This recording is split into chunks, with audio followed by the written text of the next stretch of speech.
Let's now try to understand what these polls mean for the Kenyan electorate and how the outcome will shape the politics of the East African nation. Joining us to discuss this is Jarvis Bigambo, who is a governance and political expert based in Kenya's capital, Nairobi.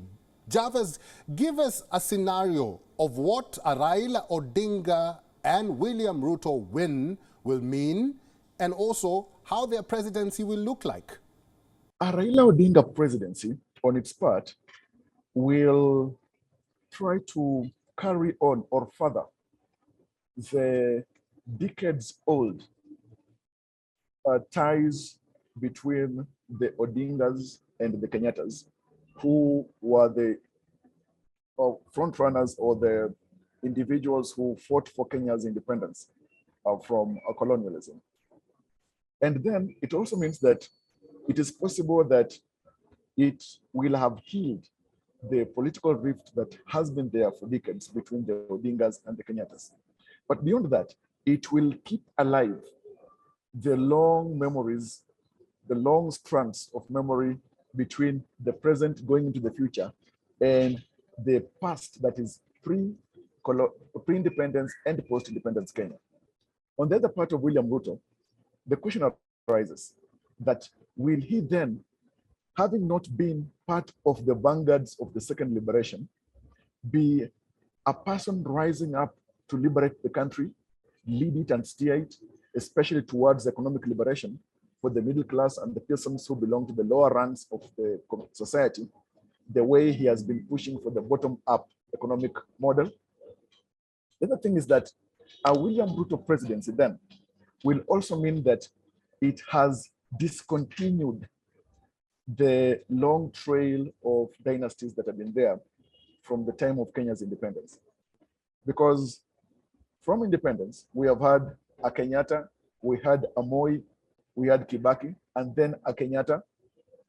It will have meant then that somebody who does not belong to the families of the independence struggle of Kenya, somebody who can be considered as an outsider from the princely politics of Kenya, will have accessed the reins of power.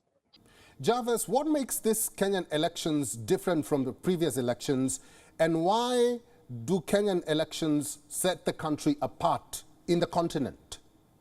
Well, first, regionally, on this East African peninsula, Kenya is one of the strongest democratic countries. We've been tested by and through various elections and election cycles.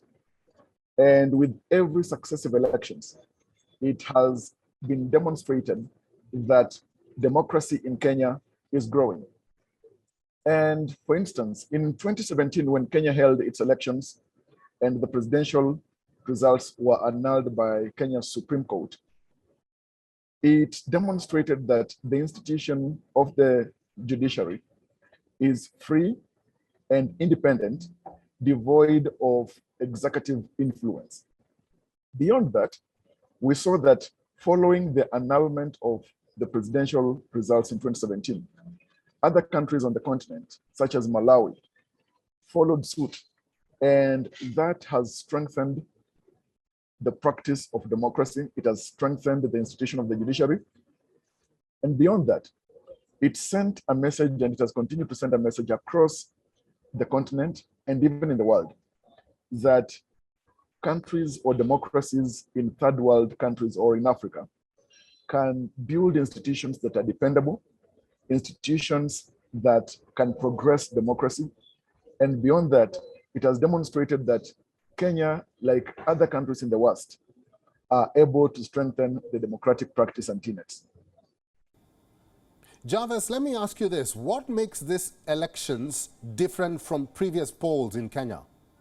I think that this election holds the promise of nurturing, securing, and building our democracy as Kenya. And it's when institutions and persons come together, building their faith in democracy, believing in the institutions that have been established, whether constitutionally or statutorily, then the future of democracy is more assured.